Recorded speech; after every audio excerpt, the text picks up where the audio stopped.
kwamba sisi Chadema ni chama kimoja, na Chadema wanaosubiri ife itasawa kuwa sawa na mfisi anayefuatilia mkono wa binadamu akijua utaanguka.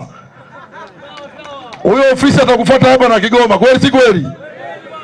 Kwa sababu wewe unapotembea mkono hivi anajua ofisi anasema unaanguka hapa, unaanguka pale, unaanguka pale, siku ya mwisho unafika na mkono uanguki, ndio? Hiyo ndio baadhi ya wana CCM. Kila wakiona Chadema likitokea jambo wanasema kinakufa kesho. Sasa kusimama mimi hapa ni kuonesha Chadema haifi na haitokufa.